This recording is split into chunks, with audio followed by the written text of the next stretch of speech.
সুস্মিতা রান্নাঘরে সবাইকে স্বাগত। আজকের রেসিপি পটল কোরমা।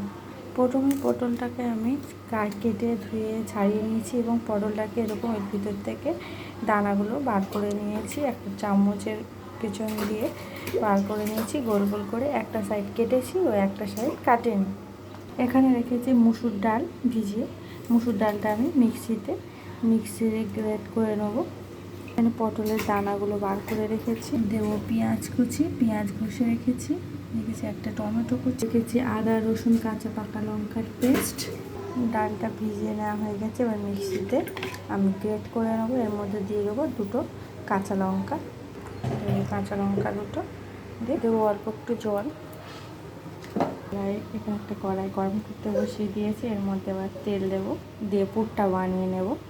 এটা আমার গ্রেট করা হয়ে গেছে। এই দানাগুলো একটু চটকে নেব, আপনারা একটু লবণ দিয়ে নেবেন, দিলে স্বাদটা একটু বেশি ভালো লাগবে। দেবো কড়ার মধ্যে তেল, দেবো একটু পাঁচফোড়ন, দেবো গ্রেট করে রাখা পেঁয়াজ, দেবো অল্প একটু আদা রসুনের পেস্ট, গোটা দেবো আর অল্পটা রেখে দেবো। দেবো লবণ হাফ চা চামচ, হলুদ গুঁড়ো হাফ চা চামচ, দেবো লঙ্কার গুঁড়ো হাফ চা চামচ। সব কিছু দিয়ে কষাতে থাকবো ভালো করে। দিয়ে দেবো পটলের দানাগুলো, এর মধ্যে কষাবো ভালো করে। ও বেটে রাখা ডাল, মুসুর ডাল, এটা মুগ ডালও মটর ডালেও করতে পারেন, ছোলার ডালে, চিংড়ি দিয়েও করতে পারেন, মাছের কাঁটা বার করেও করতে পারেন, যে কোনো রেসিপি ভালো লাগে। একটু মিষ্টি ও একটু গরম মশলা সানরাইজের দেবো, একটু মিষ্টি দেবো, সানরাইজের শাহি গরম মশলার গুঁড়ো। মোটামুটি আমার পুরটা রেডি। পুরটা আমি 1 মিনিট ঠান্ডা হতে দেবো। পুরটা ঠান্ডা করা হয়ে গেছে। এবার এগুলো নিয়ে আমি এবার অল্প অল্প গরম থাকতেই এর মধ্যে একটা একটা করে পুরের মধ্যে দেবো। পটল দোরমাগুলো এরকম ভরা হয়ে গেছে, এর মধ্যে পুরগুলো ভরে দিয়েছি। প্রত্যেকটা এরকম করে পুর ভর্তি করে দিয়েছি।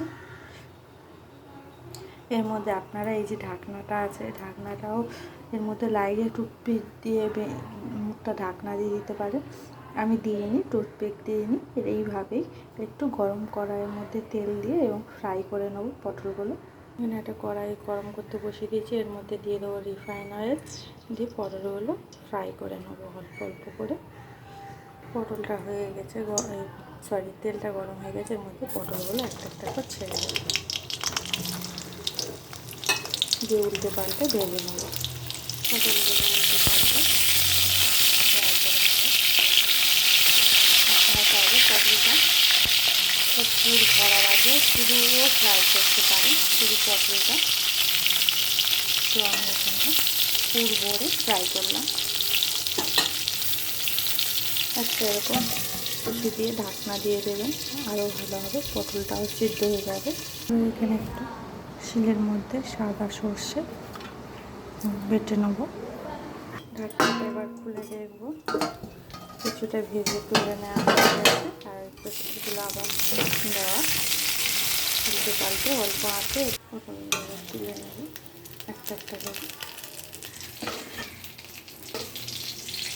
ওর মধ্যে আর একটু তেল দিয়ে দেবো একটা গোটা পেঁয়াজ, বড় পেঁয়াজ গ্রেট করে রাখা, আবার একটু দিলাম,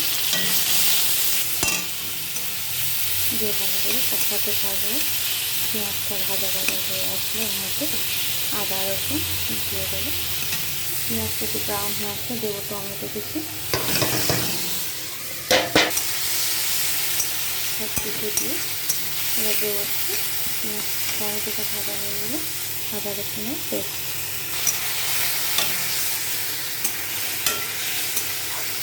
দেবো লবণ, একটা চামচ দেবো লঙ্কার গুঁড়ো। এখানে আর হলুদ ব্যবহার করবো, এর মধ্যে কিন্তু হলুদ ব্যবহার করেছিলাম, হলুদ ব্যবহার করিনি। রেসিপিটা আপনারা নিরামিষও করতে পারেন, এটা পেঁয়াজ ছাড়া টমেটো আর আদা বাটা, সাদা সর্ষে ও পোস্ত এবং টক দই দিয়েও করতে পারেন, পেঁয়াজ রসুনও বাদ দিয়ে। রসুন বা টমেটো দিয়ে গ্রেভিটা বানাতে পারি।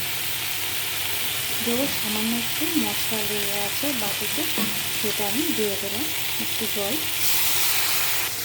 দিয়ে ভালো করে কষাতে থাকবো।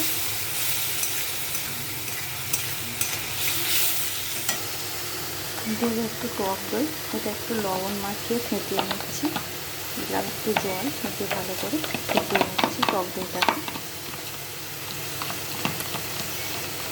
দেবো একটু জল,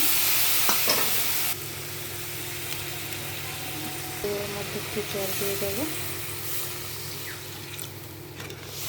দিয়ে নাড়াচাড়া করে নিলাম,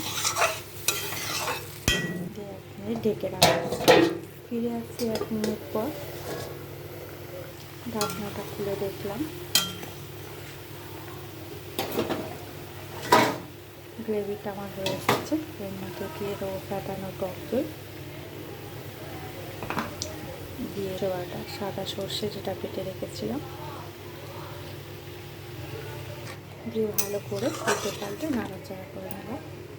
দিয়ে রাখা ভেজে রাখা পটলগুলো এর মধ্যে দিয়ে দেবো,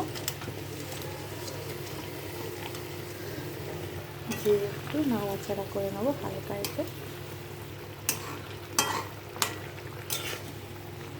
এবারে একটু আঁচ কমিয়ে একটু সামান্য মিষ্টি, একটু গরম মশলা সানরাইজার দিয়ে ঢাকা দেবো। একটু অল্প একটু মিষ্টি দেবো সানরাইজার সানফ্লাওয়ার মশলার উপর,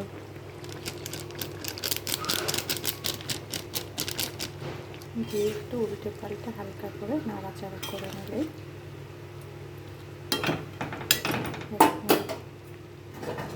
ঢাকনা খুলে নিলেই আমার রেডি পটলের কোরমা। রেসিপিটা ভালো লাগলে অবশ্যই লাইক করবেন, সাবস্ক্রাইব করবেন। গরম গরম ভাতে অবশ্যই ভালো লাগে খেতে, একবার করে করে শুধু খেয়ে দেখতে দারুণ লাগে, সেই স্বাদ। Thank you.